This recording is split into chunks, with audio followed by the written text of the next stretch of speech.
Balik lagi sama gue. Yang mana lah Mandio, YouTube channel gue Mandio 55. Kita balik lagi ke Kazakhstan untuk round 2 Winter Asia Drift Show. Dan yang tadinya kita pikir nggak akan balik lagi, ternyata kita balik lagi. Dan kali ini cuacanya jauh lebih ekstrim dari kemarin, dari event lalu, dan ini lebih dia lebih gembur. Jadi kayaknya bakal lebih menantang lagi buat kondisinya. Dan sekarang gue baru nyampe kemarin, straight to the tracks. Kita mau ada breakfast dulu, and then Thursday the whole day practice. Jadi di sini licin banget, dan licinnya sekarang lebih ada bubuk, ada lebih berpowder nih sekarang nih, kayak berbedak begitu. Jadi banyak soft touch-nya.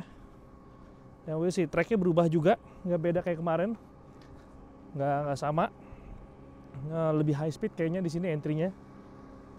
Dan kita coba di simulator. Sementara kita jalan dulu, kita ngisi perut dulu hari ini. Karena kemarin belum makan sama sekali, kita flight sampai jam 2 pagi di sini waktunya. So, kita makan, and then kita cek mobil udah ngantri sana. Dan ini dia mobil kita, balik lagi sama Lada 1202 yang kita kemarin pakai, dan sekarang ada upgrade baru.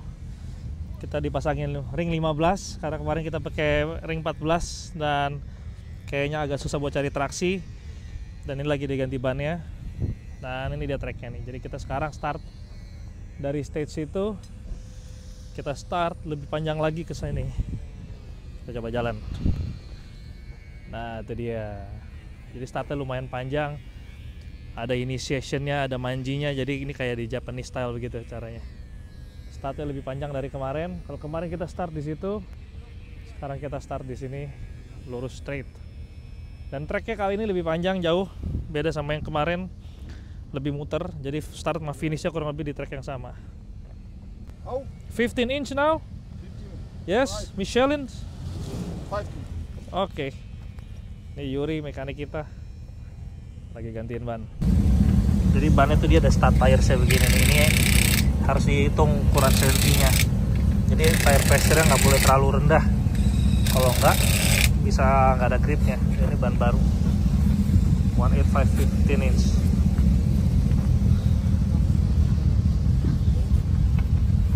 Nice setups. Oh, kebalik. Yuri, what's the tire pressure running? Pressure? Yes. 2 points. 2 points? Yes. 2.1. How much is 2.1? Last time how much? 2.5? Okay. Try 2.5 and then see how it goes. Maybe first run 2 points. 2 point something? Yes. Yeah. Okay. Okay, practice time. Kita coba mobilnya. Pakai ring 15 sekarang. Jadi kemarin kita pakai ring 14. Sekarang pakai ring 15.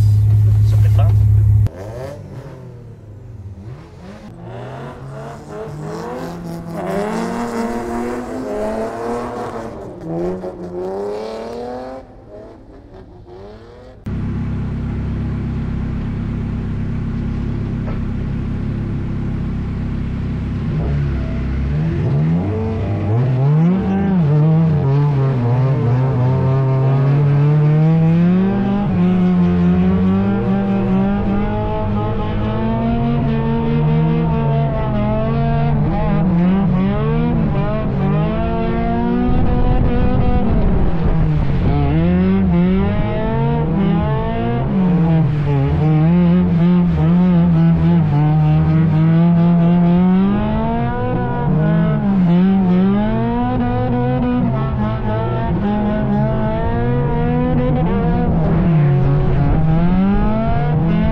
kita udah kelar praktis hari ini. Nah, tadi ada melintir sekali. Kita lihat di situ. Ada kena ban, jadi kayaknya bannya lebih besar. Terus kena firewall. Jadi lagi diketok dulu, kayak di Indonesia juga sama nih. Ketok dulu, jadi supaya nggak mentok lagi, jadi bisa full angle. One moment, checking. Yeah, Yeah, little bit hammer. a little bit hammers. Yes, Put more hammers. Or wider adapters. How? Or wider adapters. This one more wide. Еще? Yeah. What? If you have it. So, Коляна, есть еще проставки? oke, jadi kita udah kelar latihan hari ini, sesi pertama. Ada nabrak dikit, nggak apa-apa, di depan. Terus tadi ada kena-kena dikit. Jadi kita coba buat rapiin lagi nyetir ya. Ini ada sesi kedua. Ada sesi kedua hari ini. Kita coba buat lebih agresif lagi, lebih smooth lagi, lebih pasti lagi. Jadi biar kita udah tahu titik-titik tandemnya di mana.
Oke, jadi kita udah kelar praktis hari ini. Lumayan oke, mobilnya bisa di handle hari ini, cuma ada beberapa dent di samping, ada di pintu juga tadi udah dibenerin. Nah ini dia bagian sini, tapi tadi depannya agak under mobilnya, nggak kayak biasanya. Jadi besok kita coba cari lagi, kalau udah mulai malam nih agak-agak under nih mobilnya. Jadi tadi traksinya juga udah oke, kita udah tahu start nyolongnya gimana. Jadi tinggal lihat besok kualifikasi, mudah-mudahan aman. Oke, hari kedua kita mau cek mobilnya sebelum qualifying. Make sure semuanya udah gue pasang, semua kamera on board. Gue bawa tas ini biar bawa barang-barang gue ada di sini semua. Nah, oke, all good. Kita mau preparation, practice dulu 1-2 laps, and then kita bisa coba tandem practice.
Oke, jadi sebelum kita mulai kualifikasi, nah ini ada yang gue mau jelasin dulu. Kalau di winter drifting dimanapun itu sih sebetulnya, terutama di culture-nya Rusia dan Eropa Timur,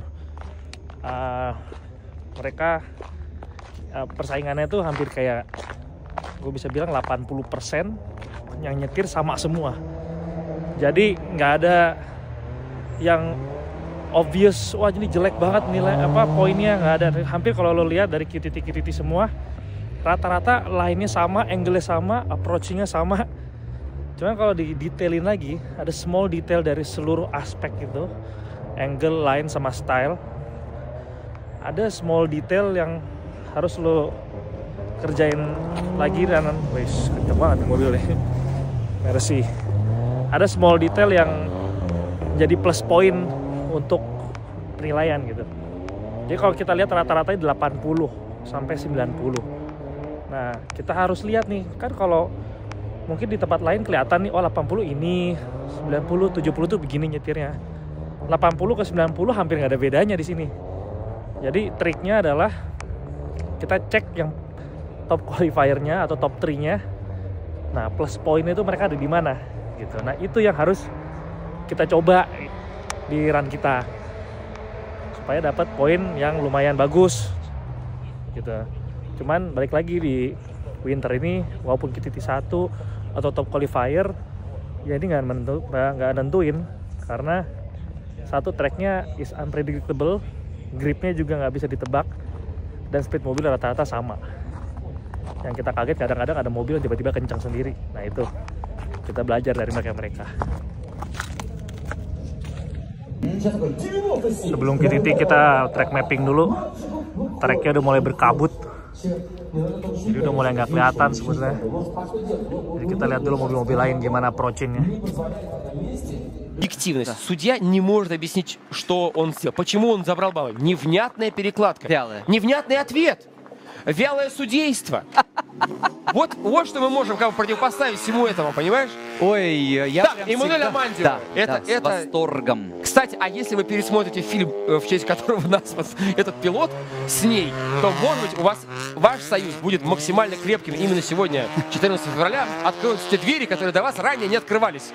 Понимаете, это как вот хотите. и фара горит справа, именно потому что там находится и пилот. Это для тех, кто Да. еще не смотрел наш эфир первого этапа, это праворульные «Жигули», та самая экспортная «Рива», так называемая. Да. И пилот тоже экспортный. Да, пилот позаимствовал эту машину в Красноярске, в команде Forward Auto у своих друзей. Классно. Машина была изначально сделана для знаменитого японского пилота, совершенно верно, который не проходил на ней квалификацию на зимнем чемпионате, зато прекрасно проходил квалификацию потом в сауне у Владимира и Георгия Чевчана. И на рыбалку, прошел. Там 100 баллов. Там- И на рыбалку они ездили. Вялых перекладок не Там, было точно. что ты, о чем ты говоришь? Вот. И Чевчановку, знаменитую Чевчановку, это их самогон, который они гонят. Там Кавабата раскрывался по... Вот. А теперь на этой машине, пожалуйста, едет Эммануэль Амандио. Он на ней тоже ездил в Красноярске на чемпионате, поэтому машина ему знакома. Поэтому я и говорил, что он сел на нее на первом этапе здесь, и в первой же тренировочной попытке, а я просто подсел к нему, сразу 90+. Сразу. И сейчас, пожалуйста, вот. Более того, пилот был настолько впечатлен зимним дрифтом и именно этой моделью «Жигулей», что мы уже говорили сегодня Да. об этом, и вот как раз-таки сейчас сам момент Мы напомнить. еще не в кадре. Давайте Сейчас. дождемся. Вот сейчас, пожалуйста, Эммануэль Амандио. Да! Вот это я удачно зашел. Вот это... что ж.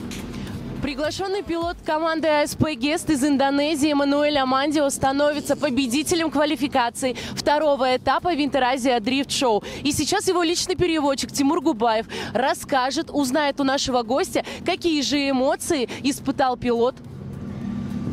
Okay, can you tell us some about your emotions? Yeah, I think the qualification was really nice. We tried to adapt from the first round, and we tried to learn everything that need to be adapted in the second round. And then qualification for me was we tried to drive as clean as possible, as legit as possible, so that we could achieve a good score. if you're talking about tandems, maybe there's a lot of good guys in this event. The ASP guys are really good, like Borodins, and a few of my guys also. They are very aggressive. So I hope we can meet in the battles with them. Ну, мы уже поняли, что да, завтра хотят встретиться с Петром Бородиным в парных заездах, а получится ли это у Эммануэля, мы узнаем уже совсем скоро. А с вами, дорогие зрители, мы не прощаемся, а точнее мы уже прощаемся, но встретимся завтра здесь на SP Club. Билеты, мерч и вся подробная информация, конечно же, на нашем сайте asp.club. До встречи! Первое место 100 баллов! Эммануэль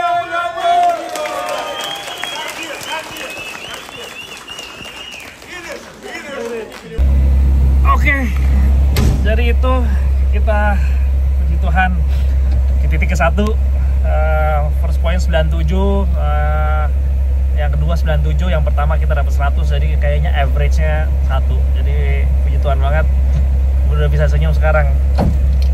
Jadi dari apa yang kemarin kita pelajarin dari seri 1, kita coba adapt di sini, akhirnya ada hasil.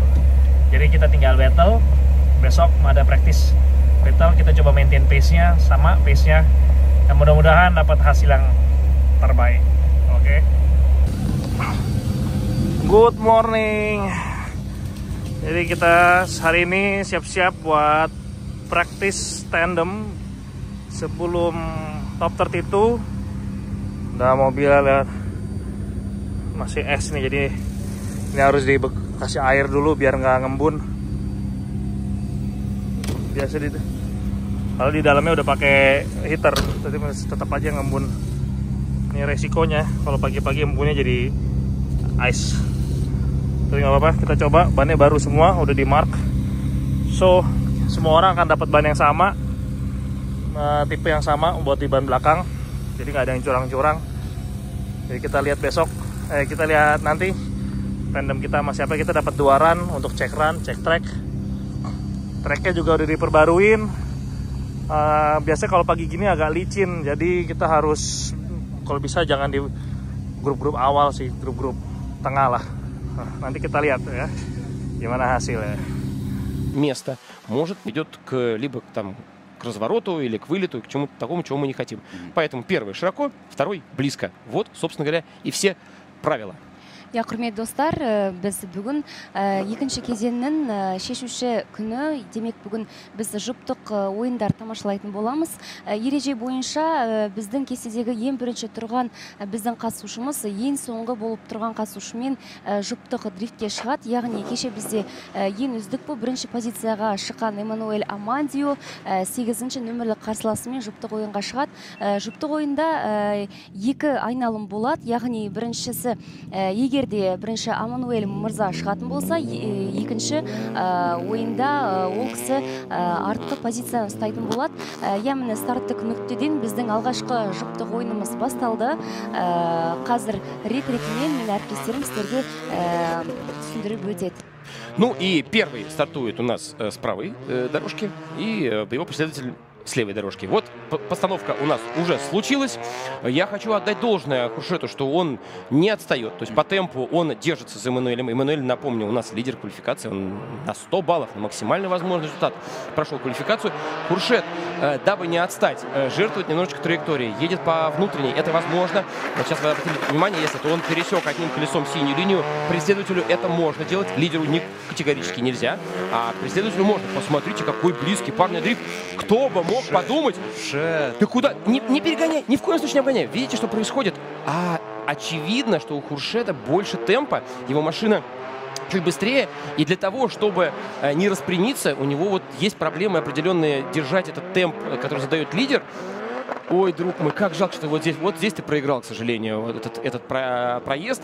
Но до этого происходило что-то совершенно невероятное. Я был абсолютно уверен, что Эммануэль будет доминировать. Уж такая разница была в квалификации. Но смотрите, как интересно. То, о чем мы говорили. Вот он, пожалуйста, технический вид спорта. Может случиться все, что абсолютно угодно. Приятно, что на протяжении вот уже второго дня вчера мы вместе со зрителями, благодаря Ване, тебе, в частности, обучались вот этому прекрасному искусству. Вчера мы даже перевели это все в интерактивный формат, когда мы вместе со зрителями пытались угадать. Лидердің артынан қалыспай жүру, яғни оның көлеңкесі болу керек. Дегенмен де алғашқы келе жатқан лидердің рөлі де бұл жерде өте маңызды, өйткені белгіленген touch and go аутсайд зоналарда бар. Оның барлығын алып, ереже бойынша тиісті түрде өтуі тиіс. Дәл қазір Эммануэль мырза біздің Хуршет мырзаның артынан ілесіп келе жатыр. Кейіннен осы жұптық ойынның нәтижесі белгілі болғаннан кейін жеңімпаз атанған адам топ 16-ға автоматты түрде өтетін болады. Сондықтан да қазір көрейік, өйткені бұл шешуші айналым болып есептеледі. Я хочу обратить внимание, что после первого проезда у Эммануэля достаточно очевидно есть преимущество, есть некий запас, потому что, первым он проехал, к нему особых вопросов нет, а вот вторым Хуршет совершил массу ошибок и по траектории, и по углу. И поэтому, когда второй проезд начался, Эммануэль сразу на него не напрыгнул. Он с небольшим запасом, и уже только после перекладки он догнал своего лидера и уже его преследует. Однако, если мы обратим внимание, вплотную он тоже к нему не приближается.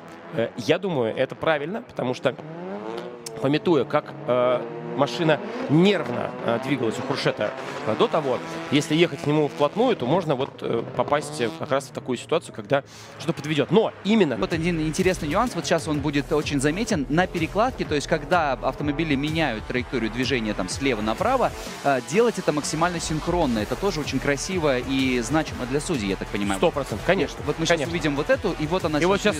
Да. Не опоздал. Но видишь как? Вот смотри, вот это очень важный момент. Здесь мы увидели, что Эммануэль эту перекладку сделал синхронно со своим лидером, но он на него не напрыгнул. Вот в идеальном мире дрифта он бы не просто переложился бы, а и тут же бы напрыгнул. Что в эту позицию примерно. Да. Вот сейчас в какой он есть. Да. Вот почему он этого не сделал? Не потому, что он этого не мог сделать. Он учится там столкновения или что-то еще, этого не нужно. Итак, запас прочности у Эммануэля был максимальный после первого проезда, и я думаю, что здесь судьи будут, однозначно принимают такое решение, что Эммануэль был сильнее. Но я хочу сказать, что Хуршет молодец. Это сложная машина, и это максимально сложный соперник. Я думаю, что, вы понимаете, мы это обсуждали, что очень много зависит от твоей головы. Вот если ты переживаешь по поводу своего соперника, на старте стоят они выхлопами своими и горячими моторами. Вот видишь, тут как будто там аномальная зона. Нет, это просто моторы и выхлоп. Ну что же, абсолютно довольный всегда и всем Эммануэль Амандио, которому вчера аплодировали на финишном брифинге в конце дня, потому что он победитель квалификации, набрал 100 баллов. Это всегда такое отмечается. То есть победитель квалификации всегда ему аплодируют и дают ему слово. Эммануэль слово взял, он сказал: увидимся с вами завтра, всем спасибо, и был... Я поехал. Да, и я поехал. И вот, собственно говоря, пожалуйста, этот момент и наступил в топ-16. Естественно, без особого труда он туда попал в топ-16. Ох, Евгений с самого начала пытается доминировать. Вы обратили внимание, что Евгений постановку сделал сейчас немножечко сбоку. Он находился в заднем крыле автомобиля Амандио, а не в заднем бампере, как изначально на брифинге говорилось. Можно, безусловно, и так, но я думаю, судьи обратят на это внимание. Из бампера выпрыгивать как будто более правильно, что нам продемонстрировал Александр дважды, да, в первом заезде и в однотайме. Вот так можно делать. Тем не менее, очень близко Евгений не дает никакого спуска своему, в данном случае, именитому, импортному, привезенному сопернику, праворульному, сильно загорелым. Ну что еще можно сказать? Машина предоставлена Эммануэлю командой Forward Auto. Накаяма Forward Auto, я даже сказал. Эта машина успела поездить уже несколько лет в зимнем чемпионате в Красноярске. Она как бы ничего, кроме льда, собственно, в своей жизни новой и не видала. Специально для него изготовлена. И Эммануэль очень быстро нашел с ней общий язык. Но я хочу сказать, что и Евгений с Эммануэлем нашел общий язык. Как будто бы с самого... Не в Ваенгу, а в Вангу. Это важно. Вот. Я думаю, что сейчас Эммануэль Амандио прилипнет к машине Евгения как банный лист. И на протяжении всего нашего оцениваемого участка будет невероятная близость продемонстрирована. Ой, а что это? А что это с передней осью случилось там? Дело в том, что Ванга тоже ошибалась. Ванга тоже знает... Amandio, what What happened? the FUCK, my friend? What has happened? Oke, jadi top 16 bubar. Jadi kita tadi kayak ada problem sama steering nih, tadi udah dibongkar-bongkar. Cek lagi habis battle tadi. Nah sebetulnya di run pertama itu udah kerasa nih, udah mulai aneh nih steeringnya nih. Karena mobil ada delaynya gitu, jadi pas switching itu lama banget beloknya. Nah sekarang pas kita di belakang, kita coba cari speed yang sama. Entry-nya oke, cuma pas entry kok mobil tiba-tiba nggak belok, kayak lurus gitu. Kalau lihat dari videonya kayak agak under begitu, padahal kita udah on throttle, udah buka. Terus pas ya habis itu pas ke kanan kita coba transisi, ternyata di sini telat steeringnya. Ya tapi gue coba berusaha untuk ada left foot apa segala macam, cuman ya namanya di es itu kan gripnya kan glosor. Jadi ya udah lewat aja mobilnya. Jadi ya udahlah. Tapi sekalinya kita pulang bawa piala. Itu loh paling penting loh. Sekalinya kita tunjukin masih bisa. Nah, jadi tinggal kita belajar banyak di sini. Nah, mungkin settingan mobilnya juga beda-beda. Ya kita juga harus pelajarin lagi. Kita gripnya udah oke, tinggal sekarang kita nyari setup handling yang lebih enak lagi.